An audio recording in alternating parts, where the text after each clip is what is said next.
Welcome. My name is Christine Chrisman. I'm the Executive Director of the Watershed Center Grand Traverse Bay. My team and I have the honor of protecting Grand Traverse Bay and its watershed and all of the water that flows into it. So this means that we work on a local level to protect the water that we all swim in, fish in, boat in, and all the water that flows beneath the ground as well. So these efforts really require us to stay on top of threats to clean water. And as a result of PFAS testing that was recently done at Blair, and in response to a lot of citizen concerns and questions that we've been getting, we decided to hold this community forum to provide information to our community about PFAS efforts that are happening both locally and throughout the state. We wouldn't be here tonight without the support of our sponsors, so I want to make sure everybody knows who they are. Our presenting sponsors include Bay Books, Global Remediation Technology, Inc., the Great Lakes Environmental Center, and the League of Women Voters of Leelanau County.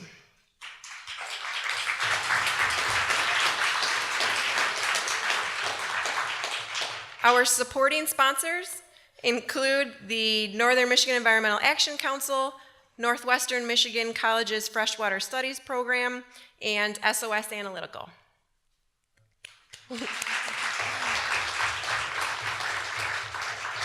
If you haven't already, they have information in the back, and so make sure that you take a minute to go out and learn more about the organizations that are working really hard on issues like PFAS and other things. So a few things to let everybody know. Up North Media Center is here recording tonight's event. So you can go to upnorthmedia.org to see tonight's recording, as well as a collection of other community events that they have. It most likely will get posted within a week. And we'll end the evening with an opportunity to ask our panelists questions. So as we go through the presentation, if you have questions, keep them in mind, jot them down, and we'll have opportunities at the end for everybody's questions to get answers. So now I'll turn it over to Morgan Springer, the news director and reporter at Interlochen Public Radio. Morgan has been with IPR since June 2015, and her work on the series Irredeemable on Michigan juvenile lifers has won a national award for Best Series. Welcome, Morgan.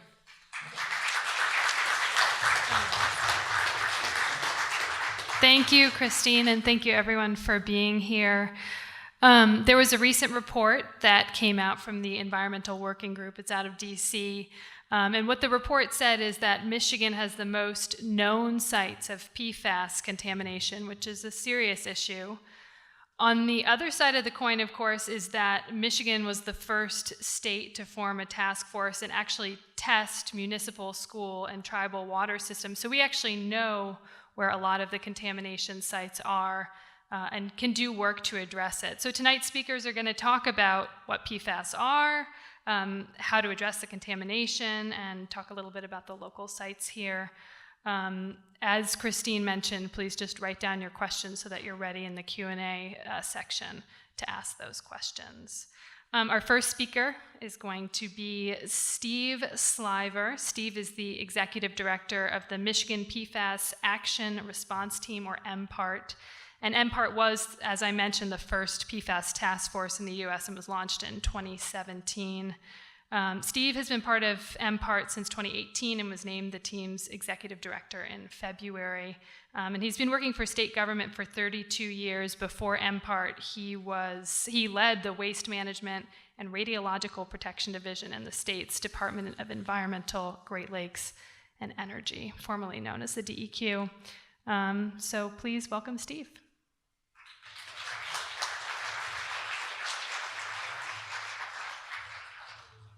Broadcasting loud enough here? I'm gonna have to go up a little higher. How's that? Better? Well, thank you very much, and thank you, Watershed Center, for your leadership in protecting our Great Lakes. I really appreciate the opportunity to be here tonight just to share with you a little bit about what we're doing in Michigan. Getting some feedback over that way, so I'll come over here. Where am I going to go, right? So, here we go. So what I want to do is talk a little bit about, first, a lot of people call this PFAS 101, a little bit about these fluorinated compounds, just to kind of set the stage for why we're concerned and why we're doing what we're doing here. So these compounds, and there's over 5,000 of them now, have been around since the 1940s when they started, creating them for a variety of purposes. They're surfactants. That means they like to be on the surface. They don't like water. They don't like oil. And, they have that really, really strong carbon-fluorine bond, one of the strongest bonds in chemistry, which is important. So before we go much further, per and polyfluoroalkyl substances, and I'm not going to try to keep saying that, it's PFAS, right? But when we talk, sometimes we say PFAS and we mean PFOS. And so this is just to show you that there are a number of different compounds that we're talking about when we say PFAS. They all have some different properties. We don't know a lot about all of them. We're focused on really about 14 when it comes to drinking water supplies. The two up there at the top, PFOA, PFOS, those are the two that we probably know the most about because they've been around the longest, yet they're actually out of circulation, out of manufacturing use, at least in the United States. And there are a lot of replacement compounds out there. Again, like you see Gen X up here, that's the one to replace the chemistry for Teflon coatings and pans. It's easier to say probably what PFAS are not used in than it is to go through the inventory of all the processes where they are. Medical procedures, dental floss, firefighting foams, Scotchgard in your carpet, and it goes on and on and on. So why are we concerned about them? Well, number one, they're used in just about everything. Number two, they've got that really strong carbon-fluorine bond, which means they don't break down naturally in the environment. And they're bioaccumulative in our tissues and the tissues of other fish and animals. They've also been associated, and this is important, they've been associated with adverse health effects like on immune systems, liver, kidney, a number of different things, but they haven't been, proven, and I'm not the toxicologist to explain this really fully for you.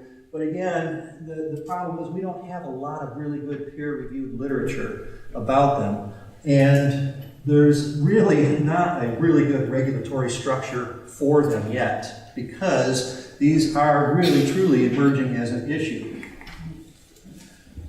I like this slide here because it's a conceptual site model on a really broad scale, which helps us to illustrate the problem with PFAS, is that we are simply cycling them through our ecosystem.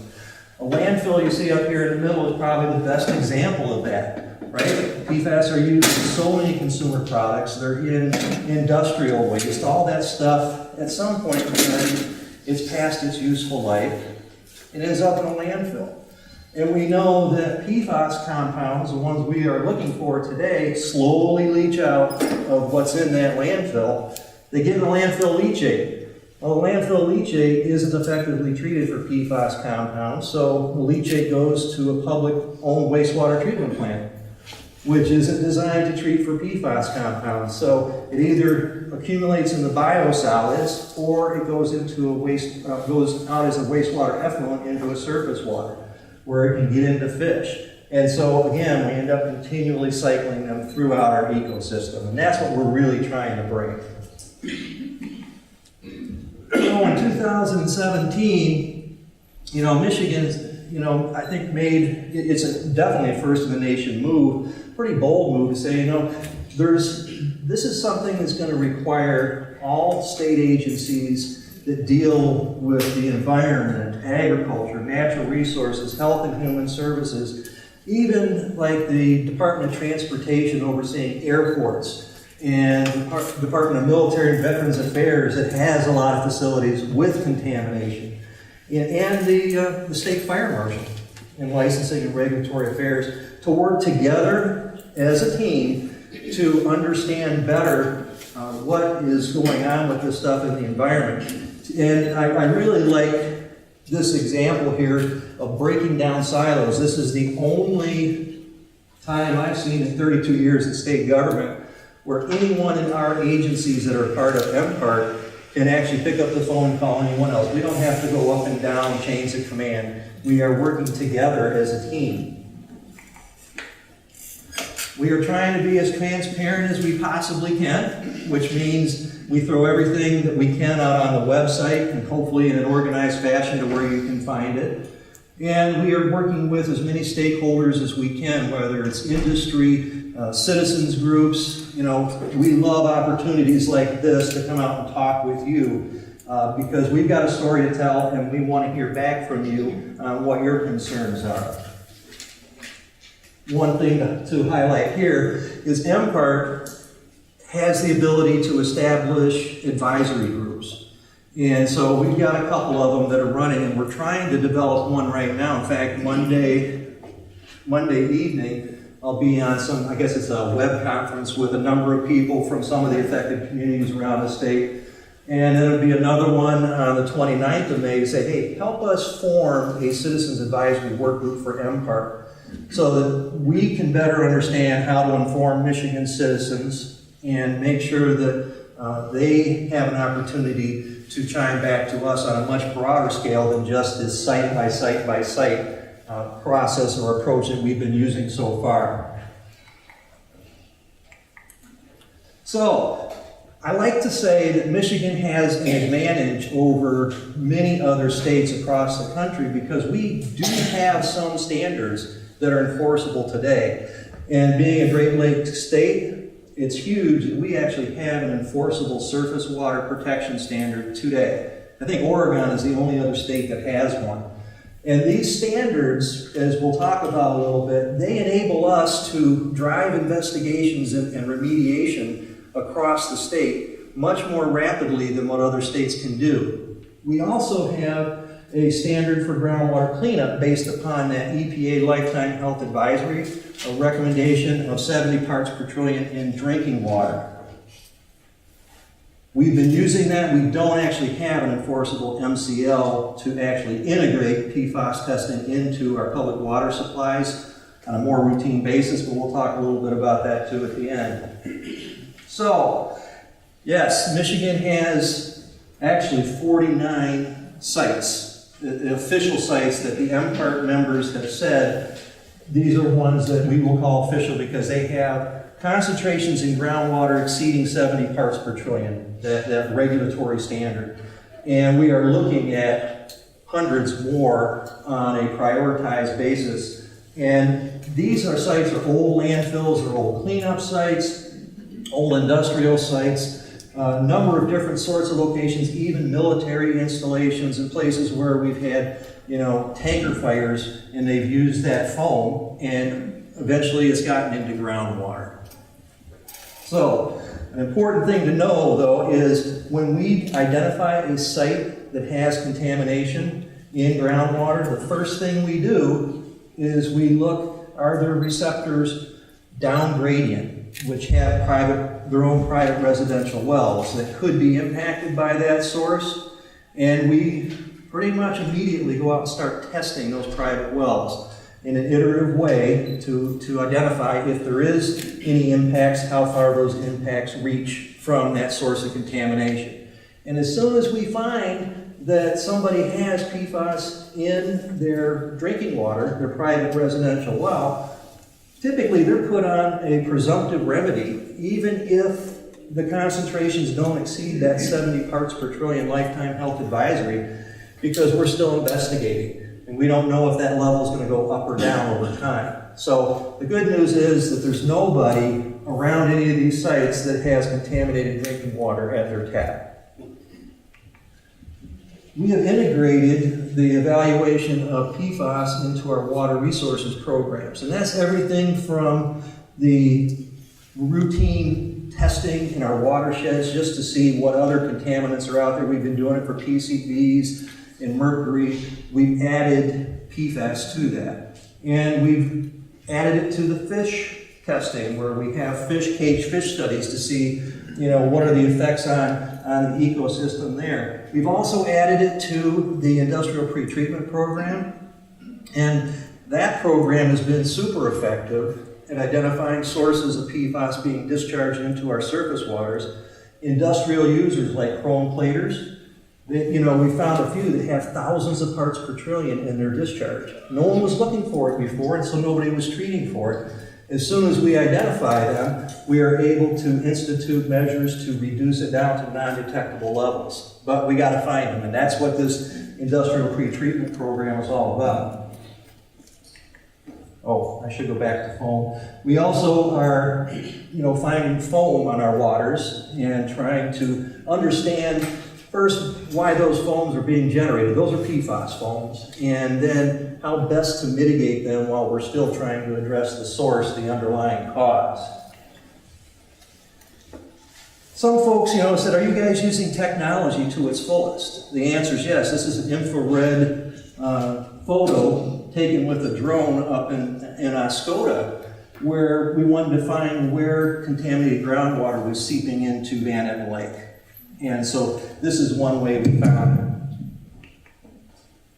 We are also doing a lot of studies and promoting a lot of research because, as I said, there's a lot we don't know about these compounds. And so the biosolids, right? When PFAS accumulate in biosolids and those biosolids get land applied, for agriculture, half of them in this state do. What's the impact on farm fields, on the soil, on the groundwater, on the surface water runoff? And so we've got kind of a first-in-the-nation study, 41 wastewater treatment plants in the fields where their biosolids are applied to see if we can better understand what's happening there as part of that cycle. Landfill leachate, we talked a little bit about that, treatment technologies. The options for treatment are very limited right now. To get PFAS out of drinking water and wastewater, you really only have a few options. Granular activated carbon, ionized resins, reverse osmosis, not a lot of options. And so tomorrow morning I will be back down at East Lansing, and we're hosting a PFAS treatment technologies roundtable with people from around the country to say, hey, what sort of research is being done and what can we do to promote the kind of research Michigan needs to address the contamination problems we have here. And that, we hope, leads to a treatment technologies conference later on this year where we bring in people from around the country to help out Michigan better manage the contamination that we have. Public water supply testing, talked briefly about that already. Michigan has tested all of its public water supplies. And first state in the nation to do that, 1,700 supplies were sampled and tested last year.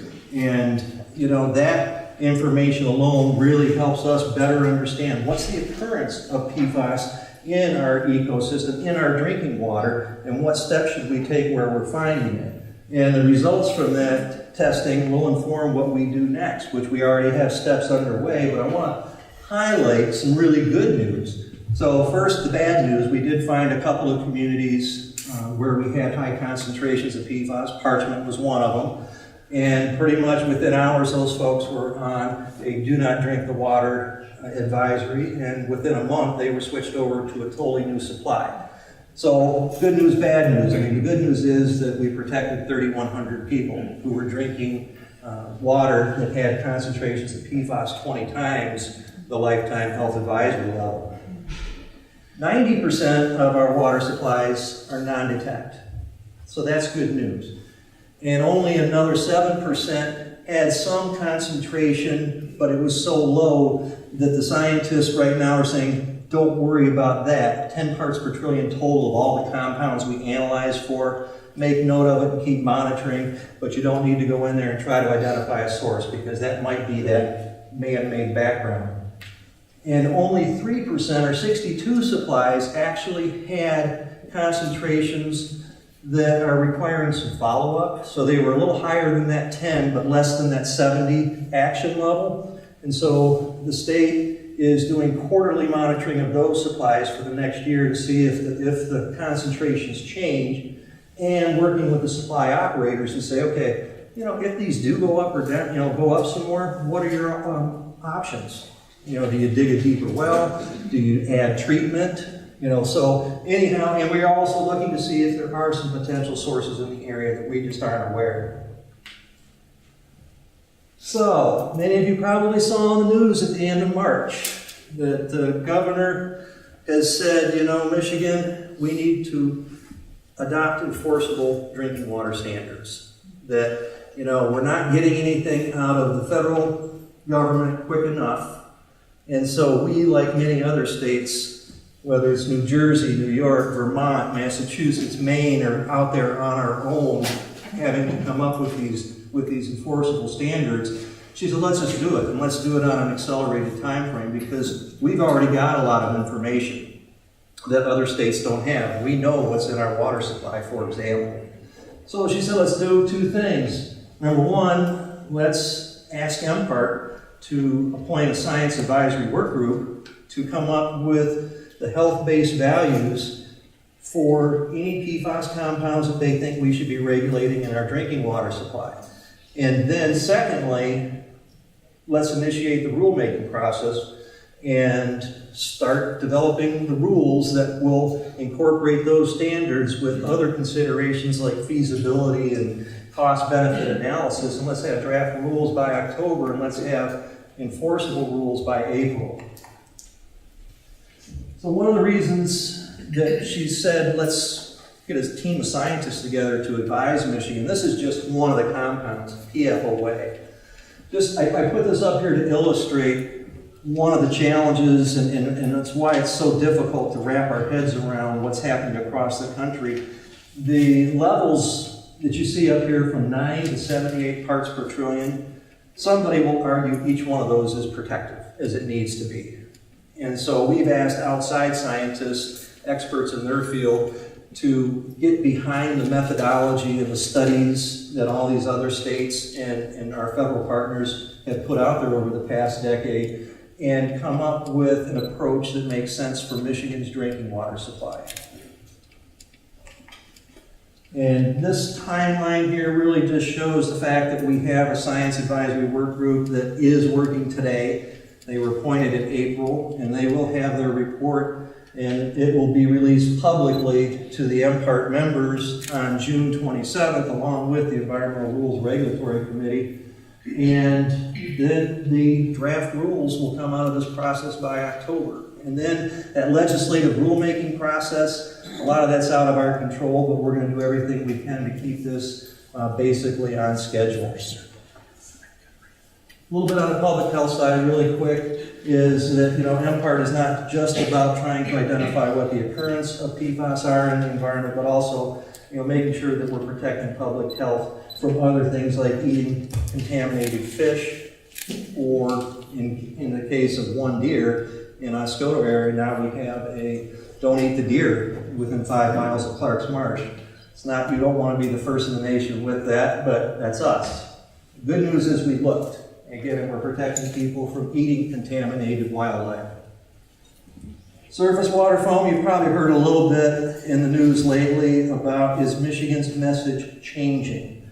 We've had don't eat the foam. I know that sounds kind of funny. How many people go out and eat the foam on a river today? Not many. But again, with PFAS, what we know is ingestion is the main pathway of concern. And you don't want people eating, or kids eating foam and whatnot, right?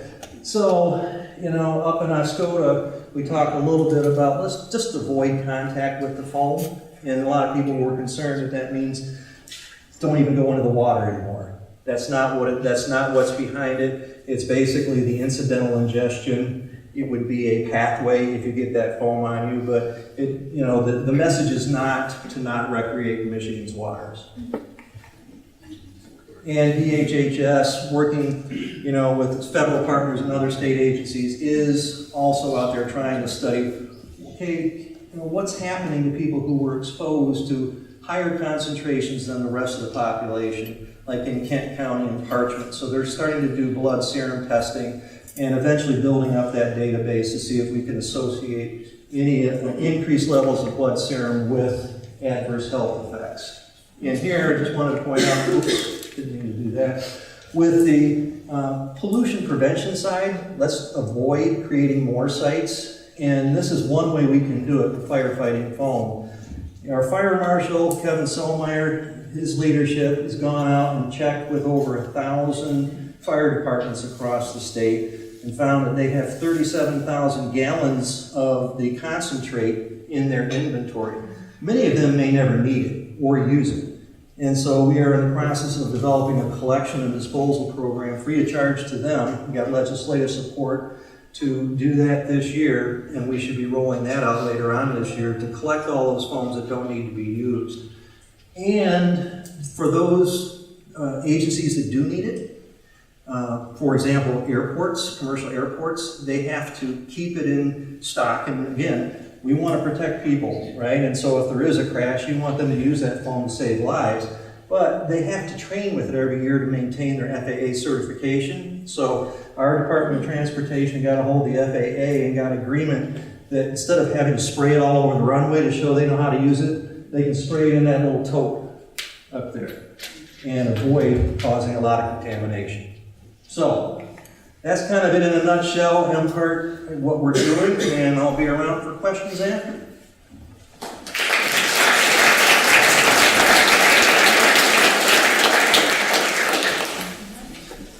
Okay, thank you, Steve. And up next, we're going to have Dave Maynard.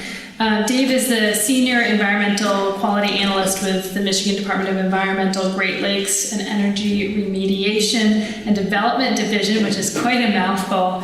I hear you're calling it EAGLE now, is that right? That's right. Okay. Dave is based in Cadillac, and tonight he's going to be talking about a local site, Blair Township, that's dealing with PFAS. Take it away, Dave. All right.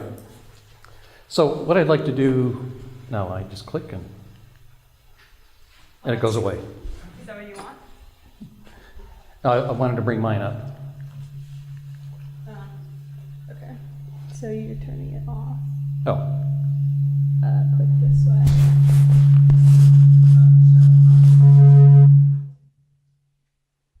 I think it's us. No, I No? don't have one. Okay. If you just click right and left there. I see. Or so go the other way. Okay, now we got the technology down. All right. So what I'd like to do is take a little detour before beginning my presentation.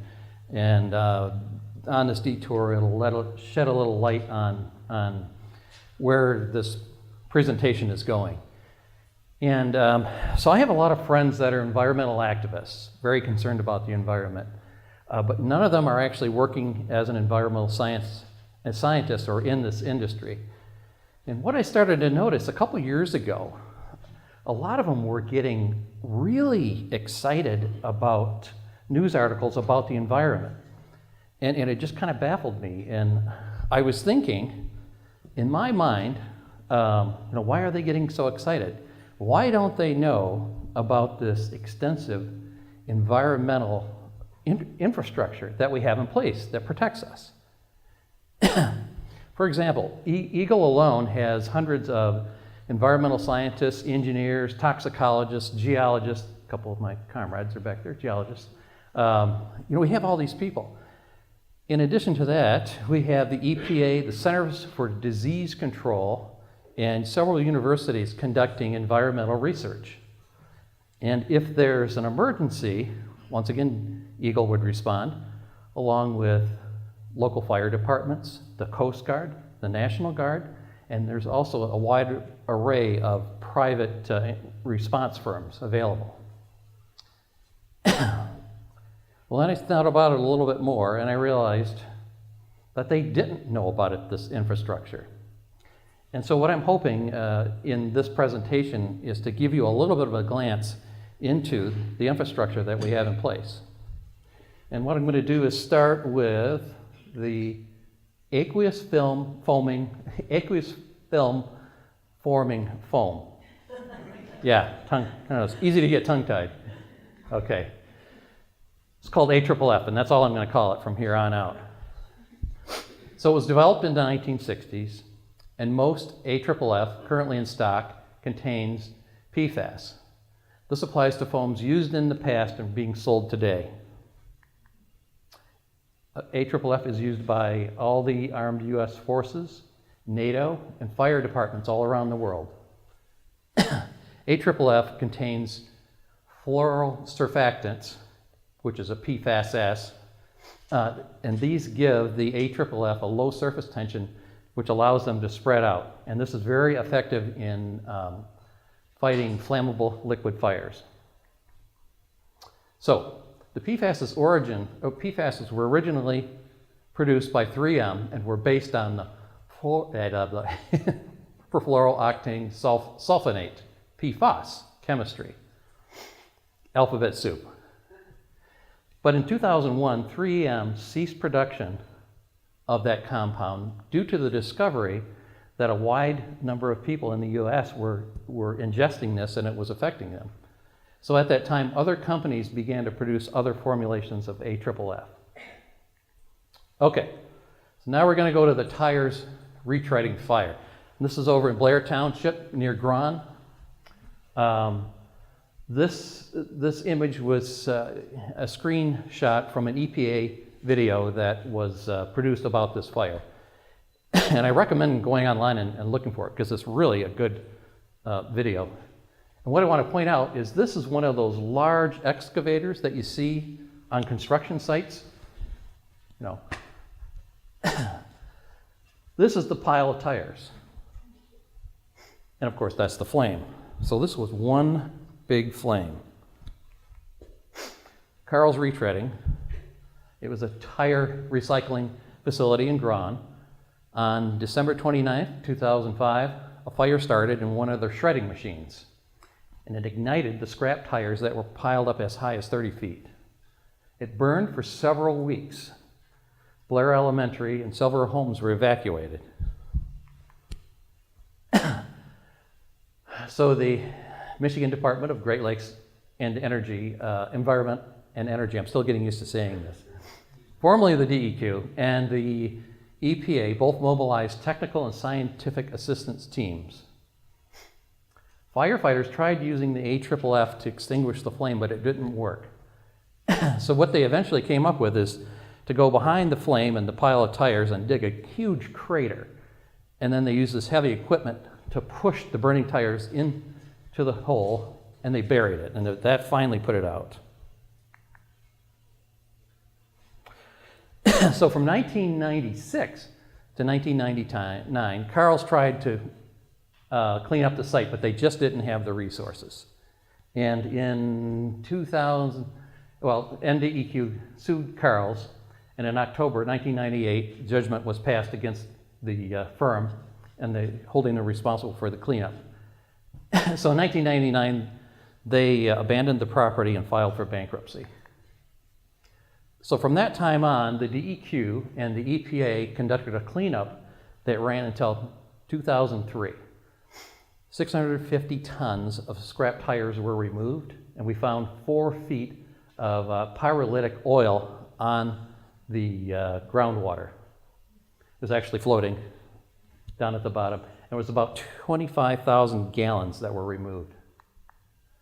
Okay, after the cleanup, groundwater was monitored by the DEQ until, from 2003 to 2008 to assure that the contamination was completely taken care of. After it came to light that AFFF contained PFAS, a set of groundwater samples was collected down gradient from the Carl's site from temporary monitoring wells, and this was done in spring of 2018. At that time, that was my project. This is a picture of one of our environmental contractors using what's called a geoprobe. It's kind of a neat little tracked vehicle that can get out into rough areas. And this operator is drilling a hole, taking a water sample, and then filling the hole back in and moving on. Okay, now I got a laser here, right?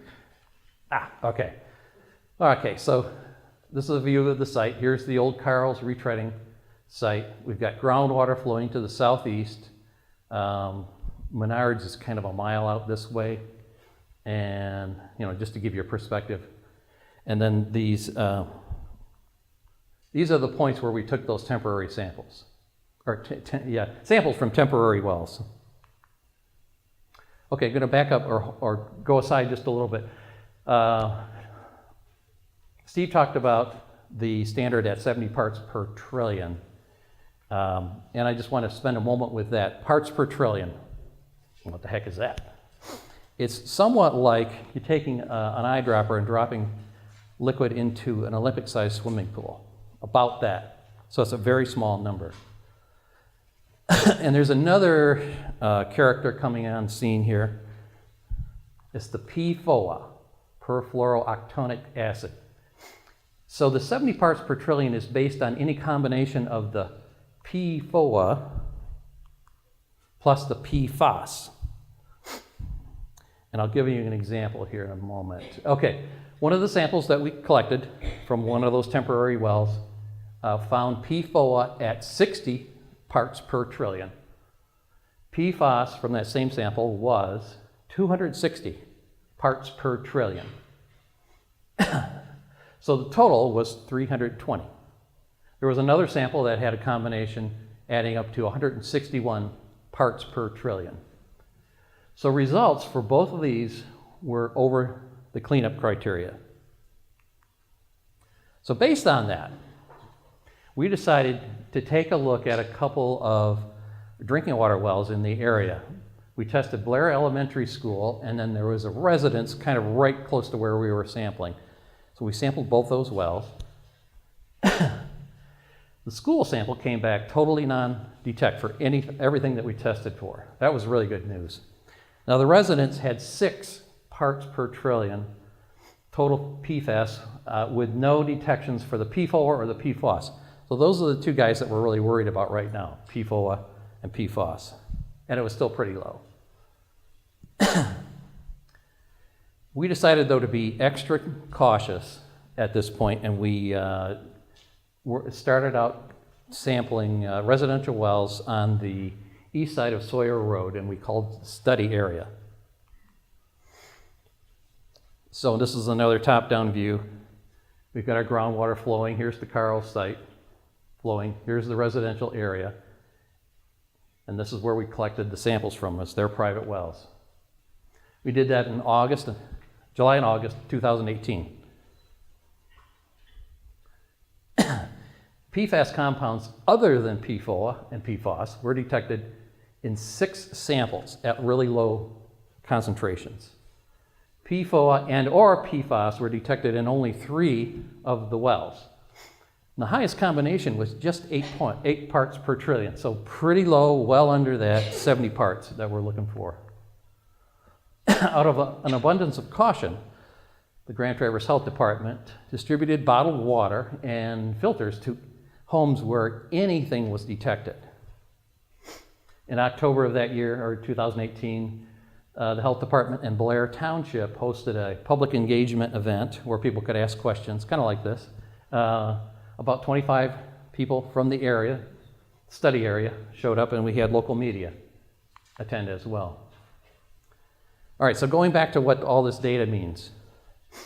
The number and distribution of residential drinking water wells in the study area demonstrated that we had really low levels across the area, but well below the 70 parts per trillion.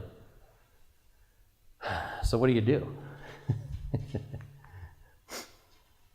All right, so to assess long-term trends, because that was just one set of samples in the summer, spring and summer, we decided to install a set of 7 permanent monitoring wells between the Carl's site and the residential area, and we're going to sample it quarterly for a 2-year period. So we're going to get seasonal variations, temperature, and all that sort of thing. The wells were installed in March, and the first round of samples was collected in April.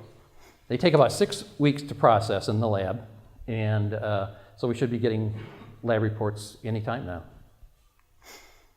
And this is just another overhead. So this is where we installed the permanent wells. Here's Carl's. This is pretty close to where we took the first set of samples, and then here's the study area down here in Blair Township. And this is a picture of one of our environmental contractors using a larger geoprobe to install the permanent wells, and that was in March. And I think that's it.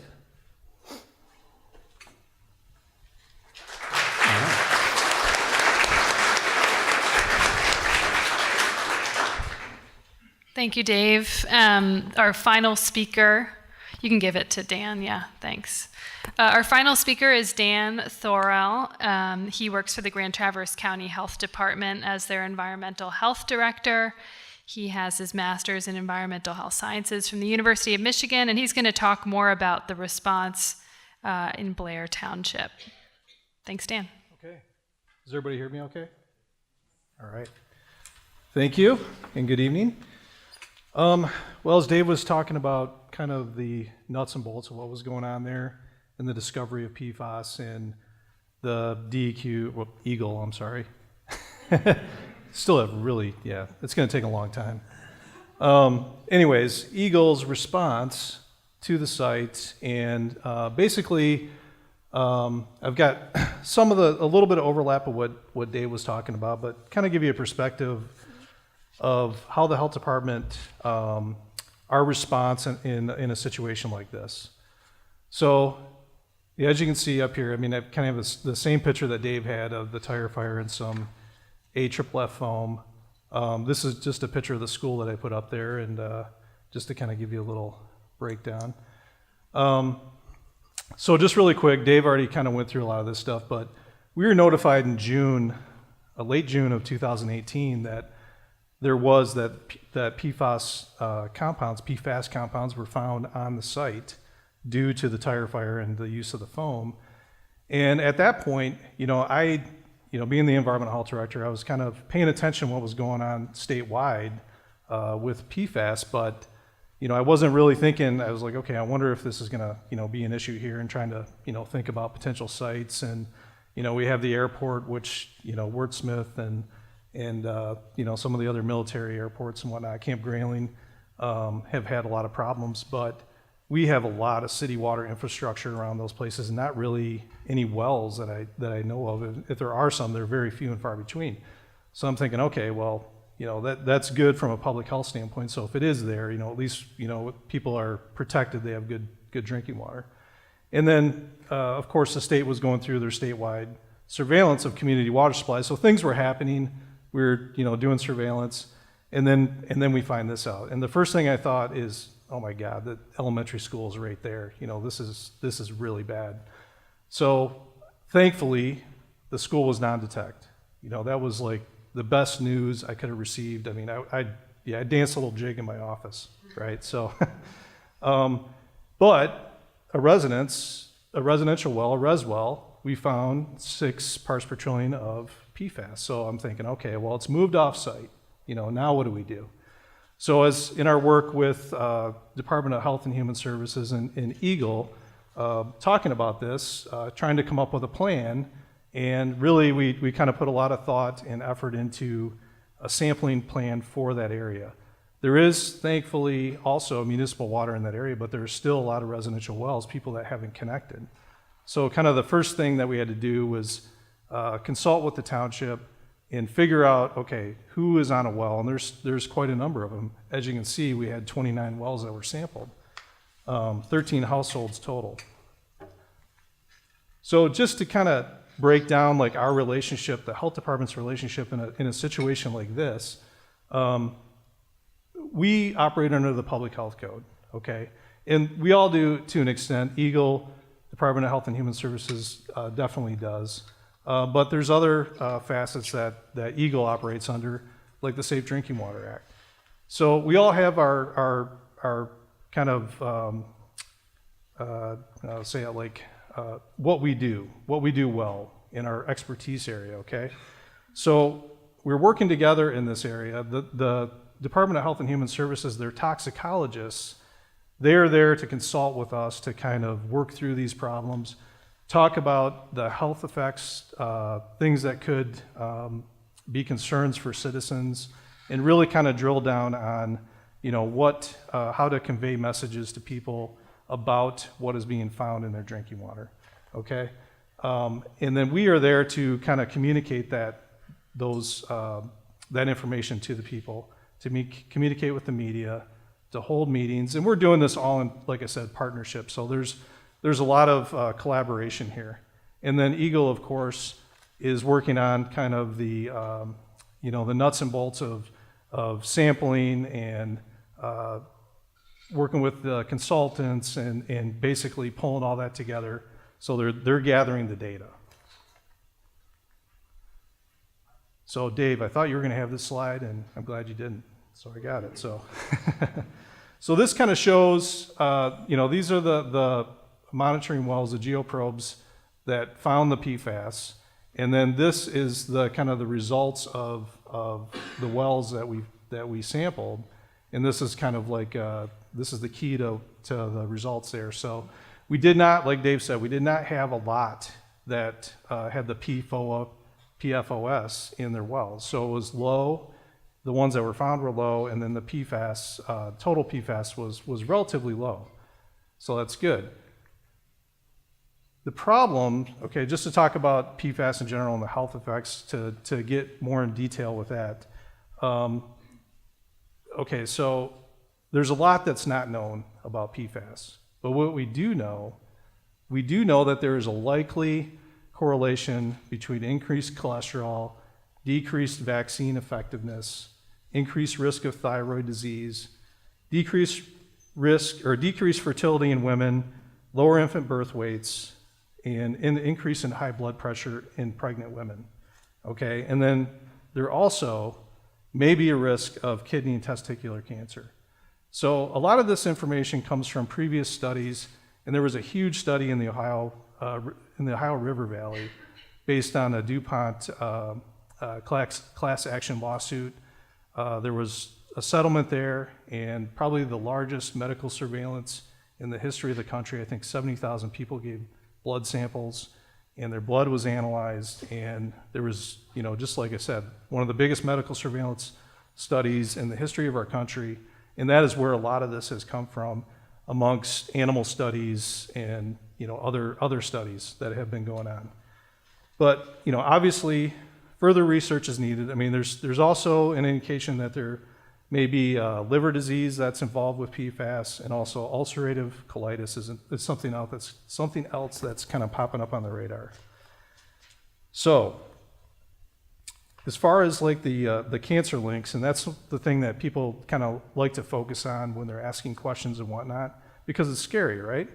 Probably the cancer link is not as clear as some of the other issues that we're seeing up here. These seem to be very clear in the data. The cancer link is not so much, but it's possible. So back to the health department's response, and that's kind of blurry. I apologize for that. But these just kind of show a couple of press releases that we put out there, just kind of updating the public, updating people what's going on, updating the media. And as Dave said, that we did have a community open house at Blair Township, okay? And we just want to basically keep people informed. This is kind of a shot of that open house there, where people are welcome to come in, ask questions, and really kind of have a one-on-one discussion. We had a great partnership with Blair Township.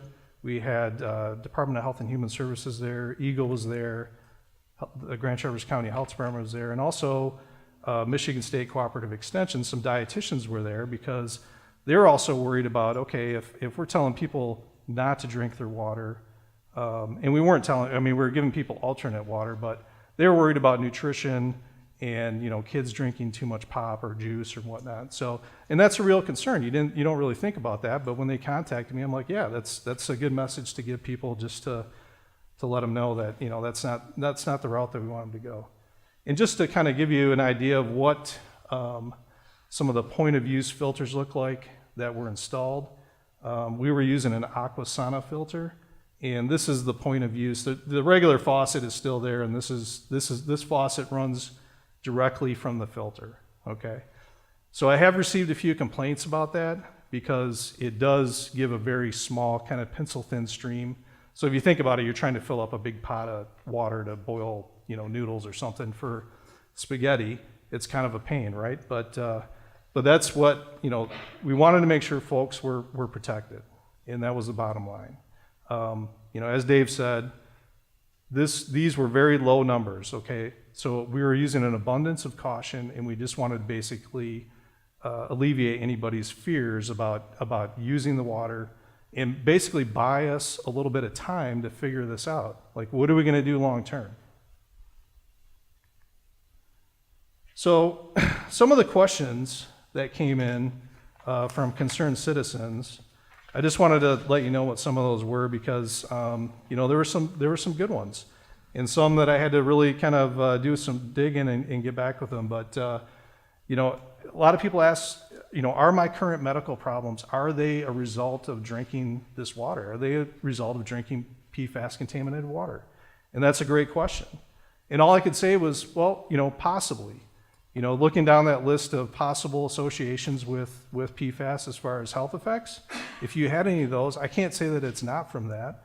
Although I could say that the water that you're drinking that was recently tested is very low. But the other thing I couldn't tell them is, has it always been like that? Okay, this fire happened 24 years ago, right? So we've basically, we have one data point, okay? Soon to have more, but we have one data point from those residential wells. That basically tells us that it was there, it tells us the concentration, but that concentration could have been different 10 years ago. So, and if someone has lived there for a long time, I just didn't know, I don't know the answer to those questions. I'm never going to know the answer to those questions. So, but I'm just, wanted to give them as much information as possible. And then, one of the other common questions was, how did their well why is their well contaminated? I mean, this is a little ways away. The site is not extremely far away, but it's fairly far away. And some of these people, their wells, even though they're older, early 1970s wells, they're about 100 feet deep, okay? And they go through a couple confining clay layers. So they wanted to know, like, well, how did this happen? Well, those wells, because they were drilled in 1972, there was no requirement for grouting. And what I mean by grouting is, when wells are drilled today, you have to put a layer of grout around the casing of the well, and that protects groundwater. That protects your drinking water from any surface contaminants or contaminants that might be in the shallow groundwater from going to the casing and basically following the annulus, the hole when the casing was driven, down to the water that you're drinking. None of those wells in 1972 were grouted, okay? So if there's water, I think the geoprobes sampled water, and I think where they got the big hits were around 35 to 40 feet, somewhere in there. So as that casing is going through that upper aquifer and traveling down to the deeper aquifer, going through clay layers, if that water, that contaminated water, is hitting that casing and it's not grouted, it can certainly travel down that casing, okay? And just to emphasize how small a parts per trillion is, I mean, to get into that lower aquifer, it is so small. I mean, Dave mentioned a drop in an Olympic-sized swimming pool, and I've got a couple other analogies that I like too. So let's say we're taking a trip to the sun. It's the first 6 inches, if you're talking about 1 part per trillion in the trip to the sun. I mean, think about how ridiculously small that is. Another one is 1 second in 32,000 years. That's pretty small, right? So you think about the potential for a large volume of this material that was applied on the ground to get into that aquifer that you're drinking at that minuscule level that we're looking at. I mean, it's pretty probable, right? So another common question that I get too is, I live 2 miles, this is an example question, but I live 2 miles or I live 5 miles or whatever. I live to the west of Carl. Should I get my well tested? Or I live in Blair Township. Should I get my well tested? And at this time, we were open to anybody that was near the study area. If they called us or contacted us, and we talked it through, and they were down gradient, we could get them tested. But really, the groundwater flow was to the southeast. If you were to the west, you're not being affected by Carl's. Okay, the groundwater flow is in that direction. That's where the contaminant plume is going. So there was a lot of, I think that was probably the most of the calls that I got were just from people in the area that just wanted to know if they should have their wells tested or their well tested. And it really depended on the proximity to Carl's and where you were. If you were southeast of Carl's, that was our study area. Those are the wells that we tested. Another common question was, well, even though I'm not there, I just want to know if I have, or I'm not in the study area, I just want to know if I have PFAS in my water. I want to get tested. How do I do that? Well, at the time, last summer, there really wasn't a whole lot of options for people to have their own tests done. Yeah, you could do it, really expensive, and I tried to basically talk people out of it, and I don't think anybody actually did it. But now, as time has moved on, there are more options, and I would caution anybody in this audience or anybody watching that there are people saying that they can do a water test for you very inexpensively for PFAS. They're not using the standard method, okay? A lot of them are not using the standard method, so we've got to be careful about that, okay? Another thing is, there was trained consultants that were actually taking the sample. So we have so many products that have PFAS in them. Who's got a Gore-Tex coat on tonight? Just women's makeup, deodorant. There's just a number of things that we use every day that have these perfluorinated compounds in them. And there is a very specific way to take this sample. Okay, you can't breathe on it. You can't wear deodorant. You can't wear makeup. You can't. There's a laundry list of things that you can't do when you take the sample. So I just would want to caution people to, really, if you really want to do it, you have to use a certified lab, and you really got to know what you're doing when you're sampling. And then another question that we got, because we were lucky, we have municipal water supply in front of all these homes. But I will say, in this area, the incomes are low. Okay, people don't have a lot of money. Will someone pay for me to connect to the township water?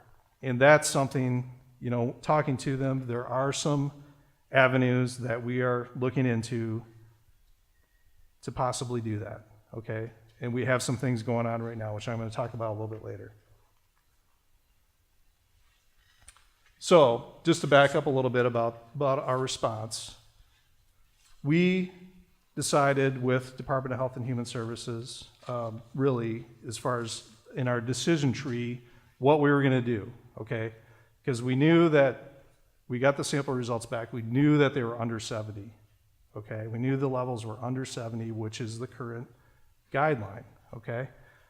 But we wanted to offer an abundance of caution.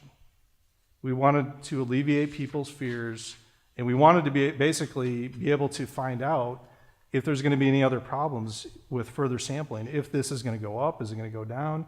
We don't know. So we wanted to provide an alternate water source. So in the beginning, we had to provide bottled water. We told people not to drink their water, and we had to provide bottled water. So we contracted with PepsiCo and had them deliver it right to the Blair Township Hall, where they were gracious enough, and which is great, because we didn't have to offer staffing or anything for this. While the offices were open, people could come and pick up bottled water. And we set up a voucher program. We sent or dropped off vouchers to all the affected people. So they basically went in there, they had their card. They could pick up, so many cases of water per week. And if they needed more, all they had to do was let us know, and we could handle that. But it was a very successful collaboration. People appreciated it, and we basically were able to do that until we could get filters installed.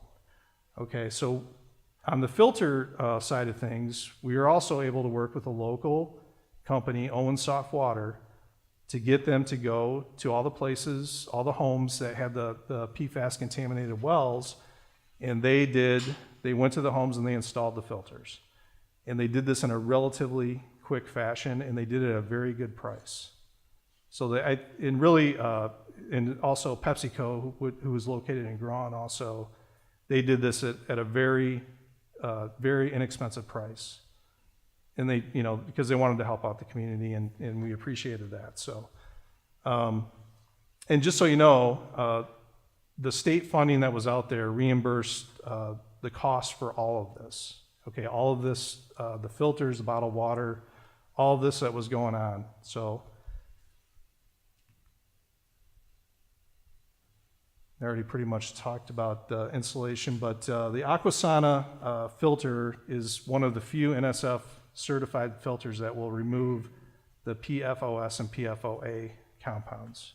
And they do a really good job at it. It's a activated granular activated carbon, and it removes 97-98% of the compounds in the water.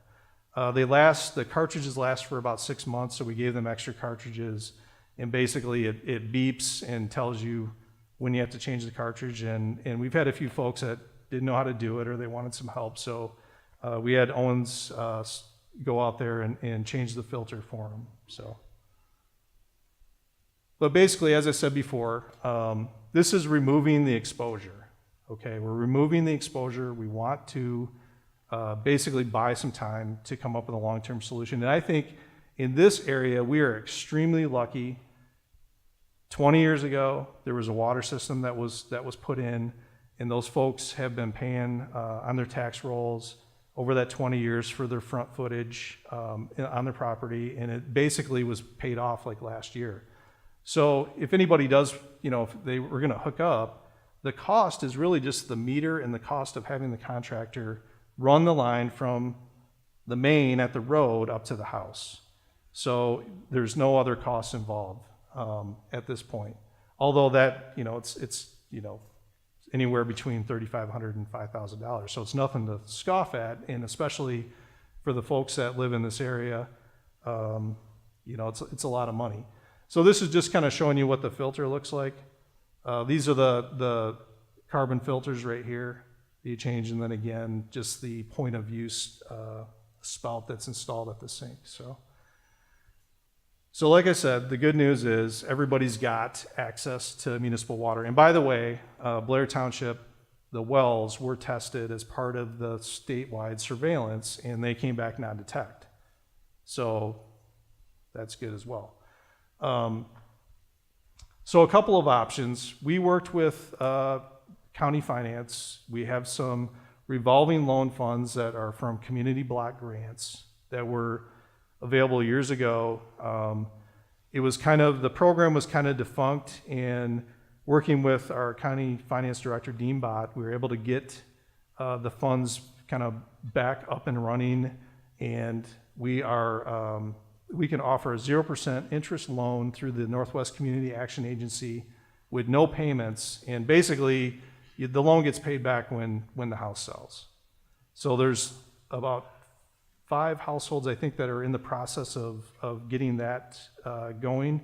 But in the meantime, we recently became aware of an Eagle grant to pay for homes to connect to municipal water if they had wells that were contaminated with PFAS. So we started the loans, and then we had this come on. So basically, we just had a meeting about this late last week, and we're going for the grant with Blair Township. The water supply owner or operator, I guess, is the one that applies for it. And I'm helping, we're kind of pulling all together, getting this grant application out to see if we can get, because it's better to get a grant and not have to pay it back, right, than a loan. So in the meantime, the loans are just on hold, and we're going to try and get the grant, and if the grant's unsuccessful, the loans can still go forward. But anyways, that's where we're at right now. So I believe that's all I have. And this is just I just threw this up here, just kind of a map of the water system in this area. So there's a school, and as you can see, this is the area that we're talking about basically. So, yeah, thank you. Thank you, Dan, and thank you to all of our speakers. And now it's your turn, so I hope you've been jotting down your questions. You can come right up here, and I will hold the microphone when you ask. Is there anyone who wants to come up? Excuse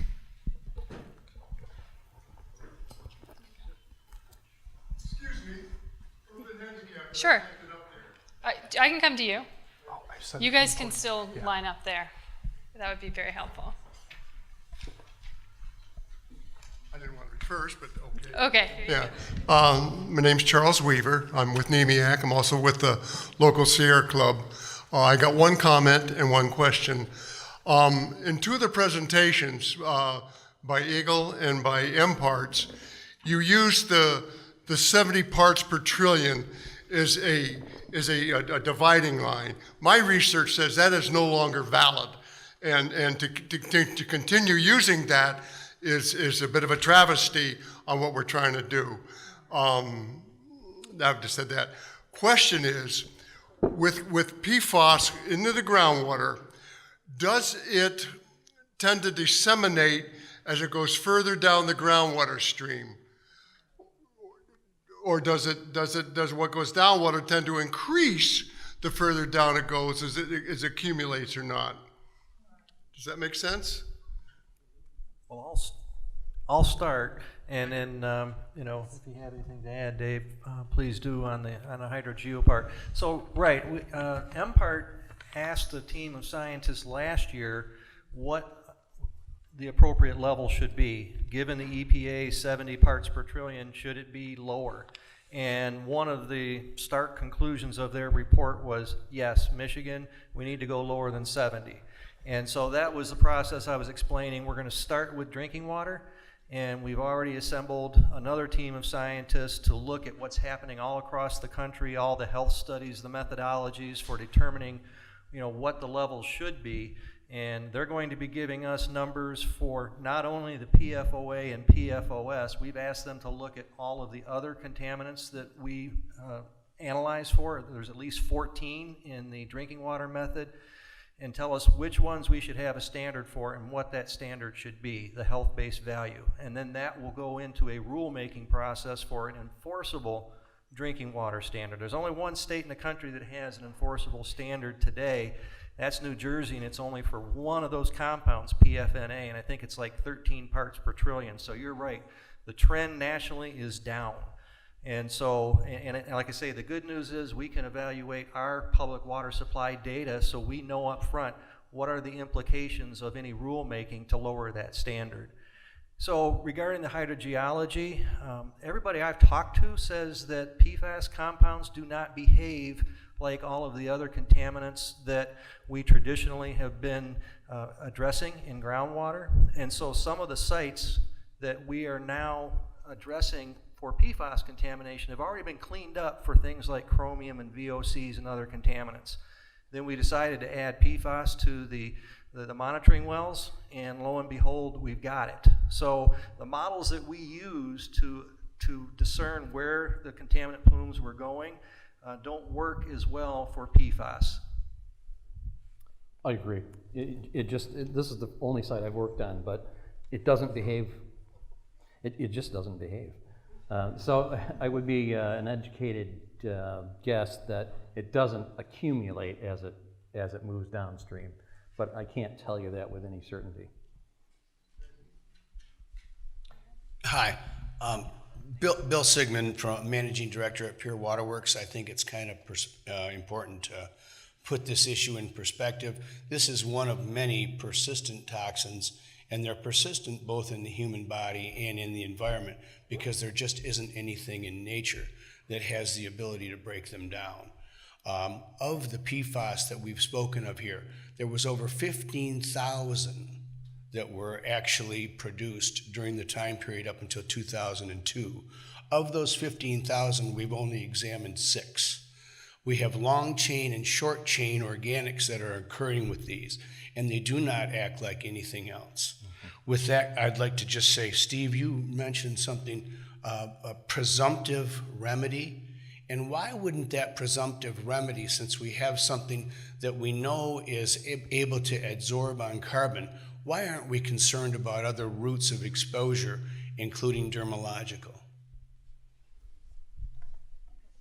So Dan may want to weigh in on this a little bit too, but so right now the primary route of exposure that's of concern is ingestion, and that's the ingestion pathway is where we've got like the CH study that he referred to where you can associate ingestion and then higher blood serum and what that might mean for health effects. And again, I don't know that there's any no-risk exposure, but the primary one that we're focused on right now is ingestion, and drinking water is primary in that. Yeah, I would agree with that. I mean, I think there are some, from what I've in my research, some studies out there that are looking at dermal exposure, but by far the biggest exposure is either through food or water. And when water is high in PFAS compounds, that is the primary route. And if it's not, then you're looking at food. Like Steve talked about the biosolids on farm fields and things like that, and plant uptake, and even food packaging that was using PFAS compounds. So we were getting, and everybody, I think 98% of blood samples that were screened across the country, we have it in our body. We all do. 98% of us. It's just, that classic in toxicology, the dose and the exposure. So, hopefully most of us, it's a very small amount, but if we're exposed to contaminated drinking water or contaminated food, then that's, really what we're concerned about. Just one quick follow-up. When we see that foam at the edge of the river around logs, and we see that foam that's at the edge of some of our lakes, is that always PFAS? And at what concentration does that have to, when we see foam that is PFAS related, what is that concentration? So, great question, because we know foam is naturally occurring, just given, some of the other chemistry in the water. So go to our website, www.michigan.gov/PFAS response, because we've got information on there about how to identify whether it's a PFAS related foam.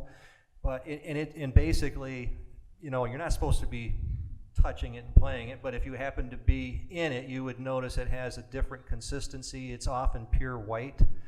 And the thing to know about it is we don't have a standard method for sampling, collecting a sample. So, because it's foam, it's air, and so you use a Ziploc bag, and how much do you collect? We're trying to standardize that. We asked EPA for some help on that, but when we have collected the samples, we found concentrations in the parts per billion range. And that's why you'll see the advisories out there. Don't play in the foam and don't let your kids put it in their mouth, because it's super high concentrations relative to the 70 parts per trillion that you see in the drinking water standard.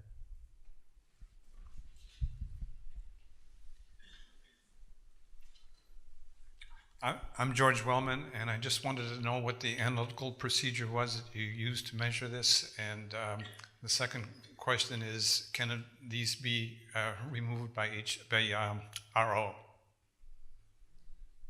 So there's a couple of analytical methods that are being used for drinking water. The go-to method is EPA's method 537, and they just came out with an updated version 537.1, which adds a few more compounds. So 537 has 14 compounds it looks at, and there's been 4 more added to the 537.1. There's no labs really around right now that are validated for the 537.1.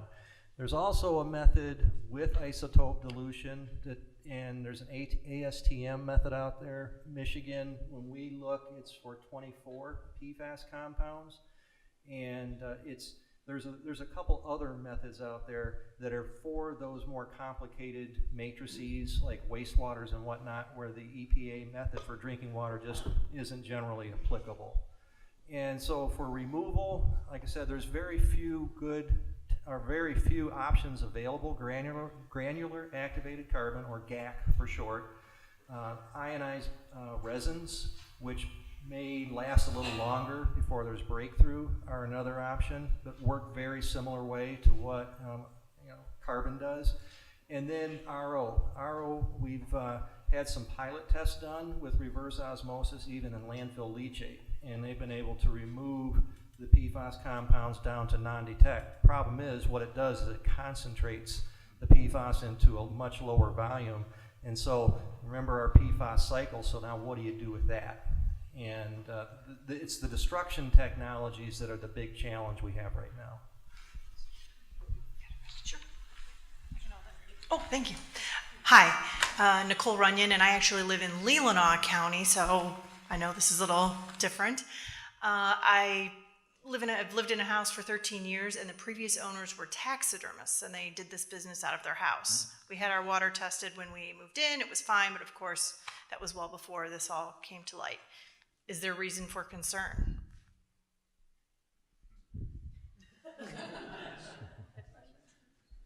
I realize we're talking about foam, but, you know, in light of Wolverine and everything down south. So I don't know what taxidermists, what chemicals and compounds they use. Bad So I pardon me? Bad stuff. Right, I just don't know if it would have the fluorinated chemistry in it. That would be, you know, an interesting research project online to see if there was any association with PFAS chemistry. Like I said, there's so, even in medical procedures, you know, PFOS is still used because there's not a good substitute for that in some of the medical procedures they do. It's in your cleaning products. You know, we may not, it's in Rain-X that people put on their windshield. Microwave popcorn bags. Microwave popcorn bags. And so I wouldn't say it's still in there, but then, you know, what's the route that it actually gets into the soil and groundwater, ultimately to you through your drinking water? And was that route short-circuited? I don't know the answer to that either. Thank you. Do you know the people who are doing the taxidermy? I know of them, I don't know them personally. I would start with them and ask them what they were doing, and of course you want to look at the pathway. Where were they doing it, and was it a shed, barn, or something like that, and how close is it to your well? What's the proximity? You know, I mean, if you're 100 feet away, is that cause for alarm? Do you have to be right on top of it? Is there any kind of... Well, it depends if you're up gradient, down gradient. Again, there's a lot of questions there that you'd have to have answered to see. You know, if you're up gradient from a groundwater perspective, then what they were doing wouldn't have impacted your well necessarily. But again, do we even know that much about your hydrogeology? Okay, thank you. Hi, I'm Ralph Bednars. I'm new to the area. Just moved in about 6 months ago. Former DEQ, DNR employee. Came on the scene right after PBB, and boy, this is nightmare stuff for me. That was a riot. But I have to say that Michigan responded to that well before most of the other states in the nation, and that's because, you know, we were the first ones to deal with hazardous waste in the nation the way we did. So we're much further along the curve than a lot of other states that way, and thank you for the work that you do. But my questions are, so since I came on the scene back in those days, and this may be premature to ask you this question, but how does PFAS rank with the other notorious chemicals that have infiltrated our environment, such as PCBs, DDT, mercury? Where is this one going to fall?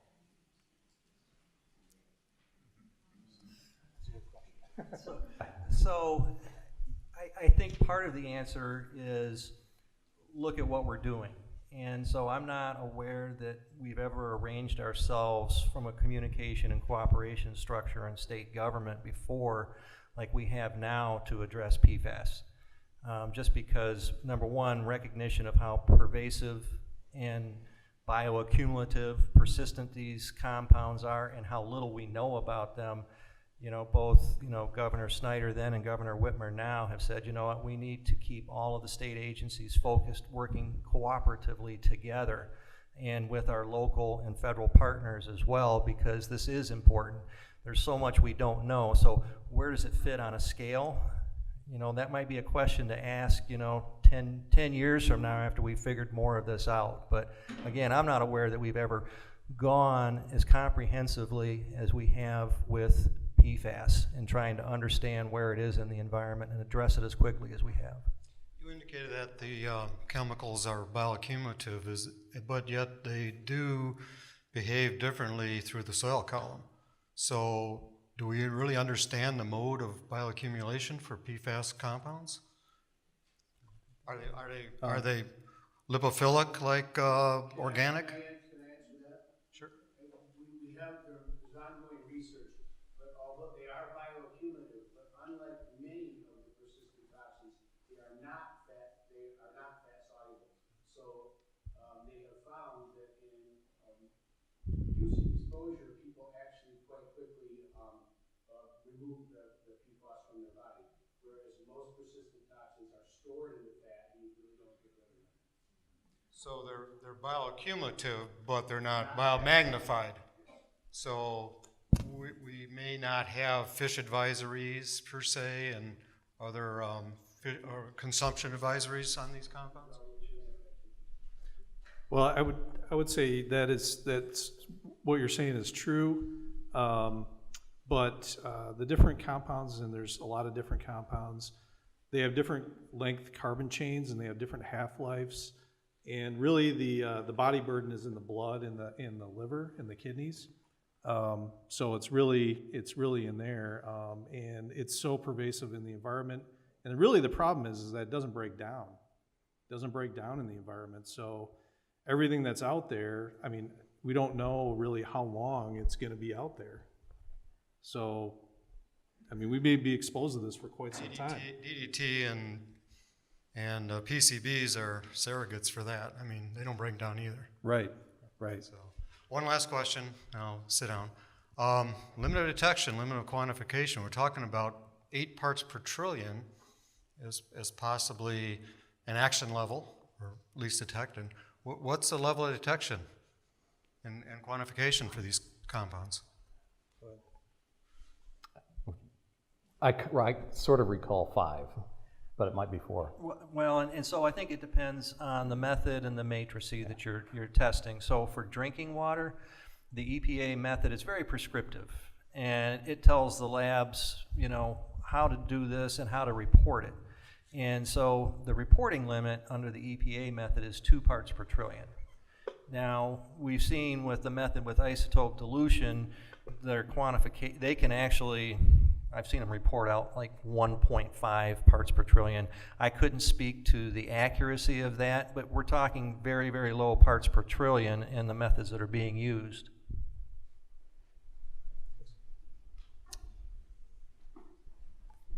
We have time for 1 or 2 more questions. Hi, I'm Brene Middlestead. I was wondering, you've talked a little bit about, well, quite a bit about Blair Township. I wonder if you could touch on the other sites in our region, in Leelanau County specifically, that the Environmental Working Group's interactive map has flagged as having contaminated drinking water. Looks like there's 2 sites in the Northport area, one in Leland, one in Lake Leelanau, and one that was noted as other known site, but specifically those 2, 3, 4 as having some kind of contamination. It doesn't give, in that map, it doesn't provide what those figures are, but I wonder if you could address that for our region here. Was it a school? Right. Yeah. I think Glen Lake, right? Or Leland, I'm sorry. It looked like Leland, yeah, because it looks like it's, you know, the proximate locations directly, if you blow up the map, it goes down to looks like the building site, but 2 in Northport, 1 in Leland, 1 in Lake Leelanau, and then 1 that's south of Sutton's Bay. So I'll start, and I have not read thoroughly that report. I haven't had time to, but my understanding is what they did is they looked not only at the 49 sites that I presented up there, but they also looked at other data from like our public water supply testing, and I believe some of the 192 sites that they put on their map are the 62 that I mentioned, where we found PFAS above that 10 parts per trillion, and actually I think they included any detections of PFAS in a water community water supply or a school's own well. And so those are the ones where we are now doing quarterly monitoring this. We've already taken the first round of quarterly monitoring, and we'll do this for a year just to see if the levels are fluctuating at all. And again, some of these could be down near 10, 11 total PFAS, so 14 PFAS compounds could be making up that total, but we want to get a better handle on, do those concentrations change over time, seasonally, and for whatever other reason. Do we have 1 more question?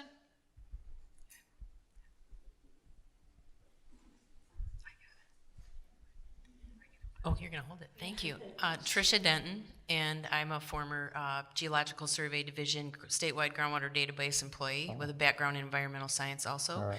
But my question is a follow-up regarding, can you give, I have some understanding of this, but I think for the folks here in the crowd, could you give a more detailed explanation of how these substances, due to the nature of their structure, behave in the human body? Why we're not worried about them being fat accumulative, but the impact they have within the bloodstream and how they wrap themselves around and then cause problems with liver, kidneys, those other structures that would otherwise remove toxins from your body and evacuate them out of your body. Can anybody speak in more detail about how they behave in the body due to their structure? I'm not extremely well versed on the exact toxicology inside the body. Although, just like I said before, that it is primarily in the blood, the kidneys, and the liver, and the size of the compound, and it's a fluorinated compound, right? So sometimes the hydrogen atom is not directly connected to the carbon atom, which gives it its properties as far as being lipophilic and also hydrophilic. So it's just basically, our bodies are made up of fat and water, and you have something in there that is basically doesn't like either one of those, and it does not, play well with those in those substances. So I guess that's my best explanation. It's probably not really a good one. So it's going to interfere with the body's processes. Right, it's interfering with the normal processes of the body. And basically, it's a man-made chemical compound which should not be in your body. It should not be in drinking water, it shouldn't be in surface water. We are not equipped to deal with those type of compounds in our body. So I wish I could give you a more detailed answer, and next time we'll bring along a Health and Human Services toxicologist with us, tell you exactly what's going on there. Well, I was just going to say, and go back to that one slide that we had where we had just some of the acronyms there, that they don't all behave the same way. And so that's just something to keep in mind if you're doing your own research. PFAS, I think, is one of the compounds that we found is bioaccumulating in us, and the half-life is 7 years or something like that, versus some of the shorter chain ones, their half-life is just like an aspirin, hours. So again, it's a big class of chemicals. We only know something about a very small number of them, and even those, we know they don't all behave the same way. And Steve, I think this report, the scientific evidence and recommendation for managing PFAS contamination in Michigan, this is on the Empire website, correct? Right, and I'm not the best one for navigating, but it's out there. It is out there, on the documents part. Right, and this is an excellent document, and it does get into the detail about the toxicology, pathology, and just really anything you want to know about what's going on in the state and with these compounds, and kind of gives a breakdown of the history and everything. It's pretty technical, but it is a good. All right, thank you all so much for coming, and another round of applause for them there.